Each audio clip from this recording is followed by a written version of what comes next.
Vamos aqui nós, novamente, com mais uma aula de matemática. Agora, vamos tratar das medidas e grandezas, né? Como as medidas e grandezas estão presentes em nosso cotidiano. Ponto de encontro. Sejam bem-vindos.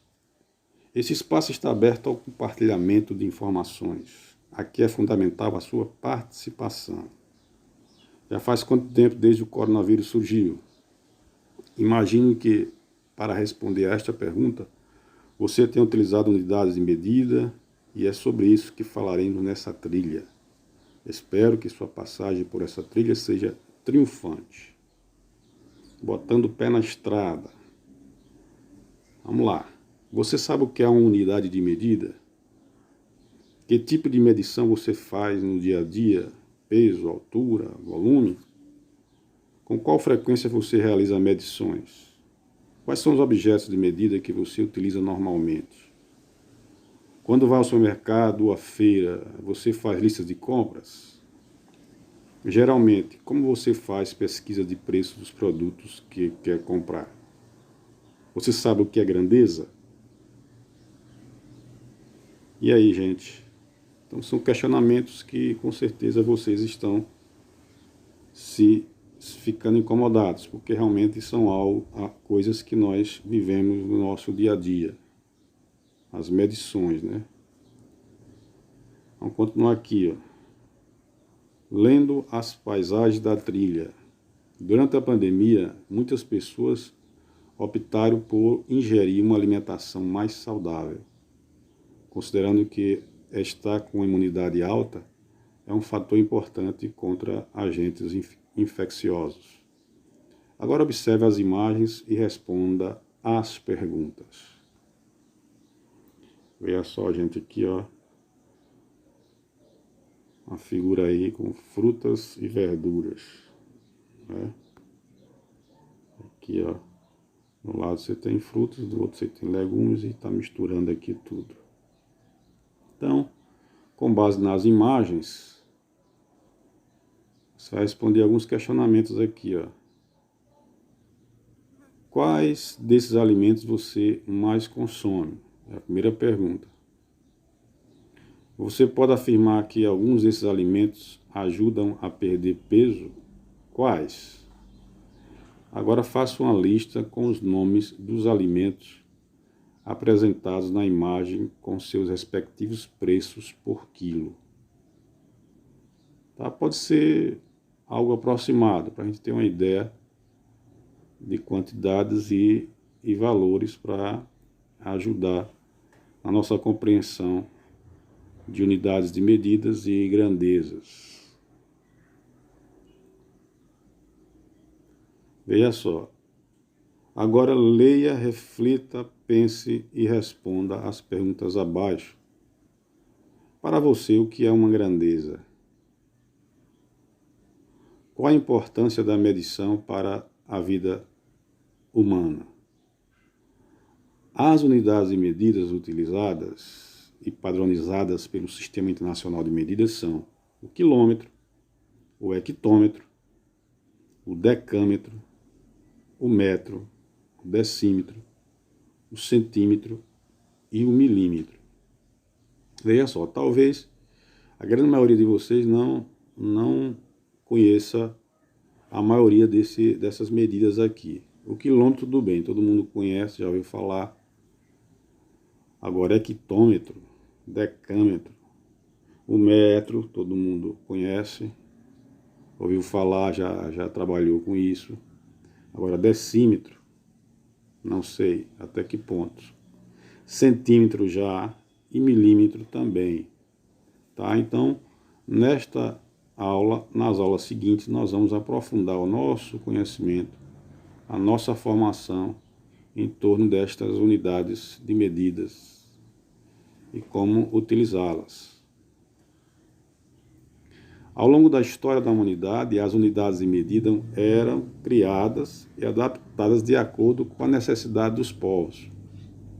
Muitas dessas medidas eram realizadas baseadas em partes do corpo.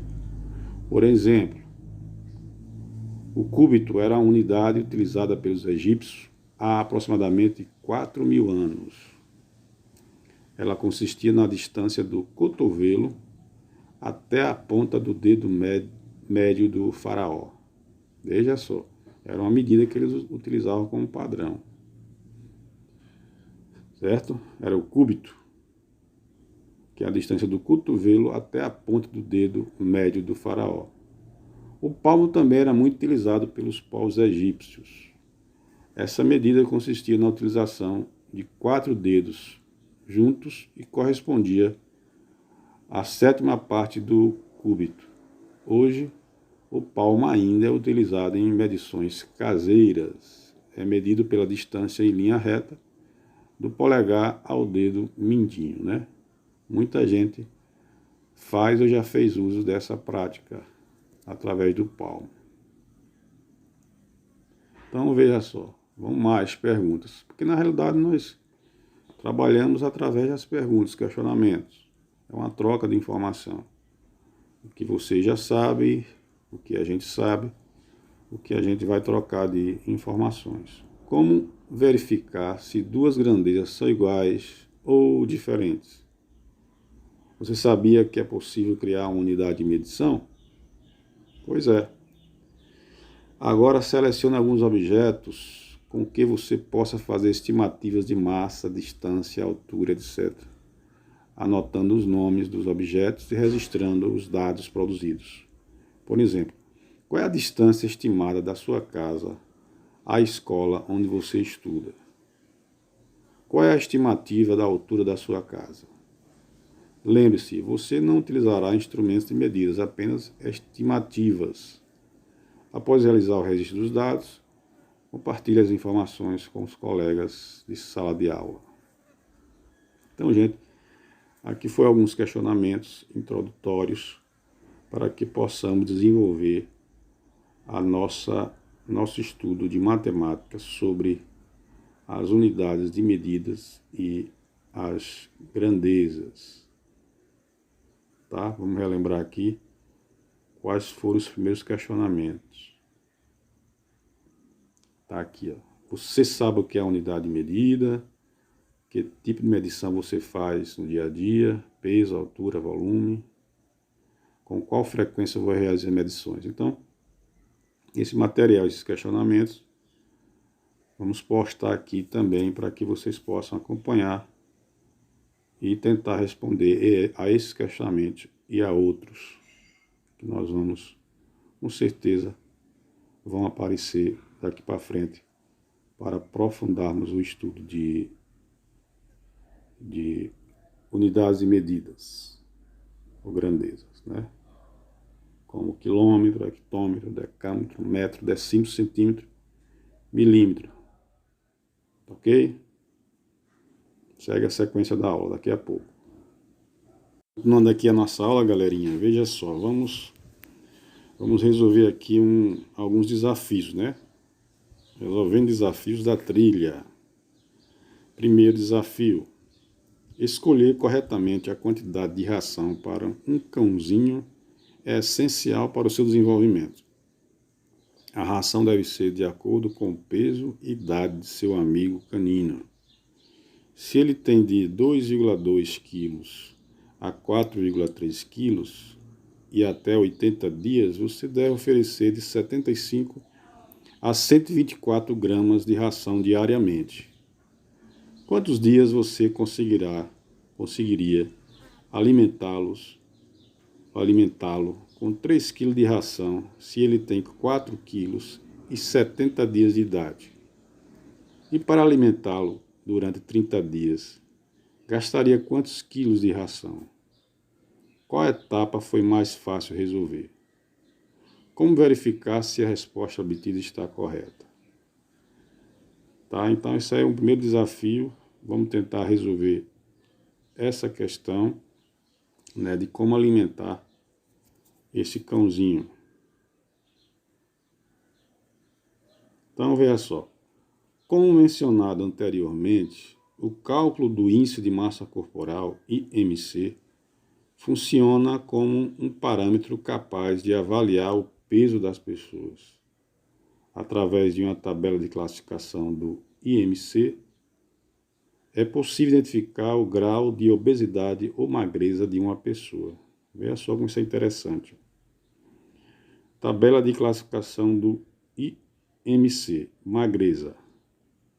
Uma pessoa é considerada magra se ela estiver abaixo de 18,5 de IMC. Nós estamos falando de peso não, nós estamos falando do índice de massa corporal. É uma variante, tá? Aqui não é peso. É uma variante aqui que nós vamos entender daqui a pouco. Peso normal, entre 18,6 e 24,9. Sobrepeso, tá? Já está começando a passar do índice normal, entre 25 e 29,9. Já é um sobrepeso. Obesidade grau 1, tá? Entre 30 e 34,9. Obesidade de grau 2, entre 35 e 39,5. E obesidade de grau 3, acima de 40. O índice acima de 40. Então, vamos continuando aqui, ó. Segundo desafio, ó. Agora calcule o MC, índice de massa corporal, de cada uma das pessoas da sua família. Depois, responda as perguntas abaixo. Alguém apresentou algum grau de obesidade? Em caso positivo, o que você recomenda para esta pessoa? B. Alguém apresentou sobrepeso? Qual orientação dará a este familiar? Letra C. Alguém apresentou magreza? Qual será a recomendação? Letra D. Agora experimente você mesmo calcular seu IMC. O que você recomendaria para si próprio? Então, veja só, vamos entender aqui como é que faz para se calcular o IMC e depois comparar com essa tabela aqui que eu acabei de ler para vocês. Vamos ver aqui, ó. Já na terceira questão, no terceiro desafio, você vai escrever um relatório com umas entre 10 e 20 linhas descrevendo os resultados que você encontrou. Então, veja só, o que é que eu faço para encontrar o IMC de uma pessoa? Lembrete, o cálculo do índice de massa corporal, o IMC, é a razão entre a massa pelo quadrado da altura. Como assim, professor? IMC, você vai pegar o peso da pessoa e dividir pela altura dela, vezes a altura, ou seja, a altura ao quadrado, a altura vezes a altura. O resultado vai ser um valor que vai estar entre estes aqui, ó, abaixo de 18,5, entre 18,6 e 24,9, entre 25 e 29,9, entre 30 e 34,9 e assim por diante, 35, 39,5 acima de 40.